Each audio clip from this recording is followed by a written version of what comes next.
Iskiotibelen lusaketa. Eskuial bati muturretatik heldu eta oinazpia eta behatzak hartuz jarriko dugu. Etzan egingo gara, lusatu beharreko hanka lusatuta eta bestea tolestuta. Eskuialetik guregana tira egingo dugu, belauna lusatuta hanka altxatuz, hankaren atzealdean lusaketa nabaritu arte.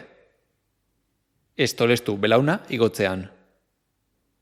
Eutsi 30 segundo eta 2-3 aldiz errepikatuko dugu.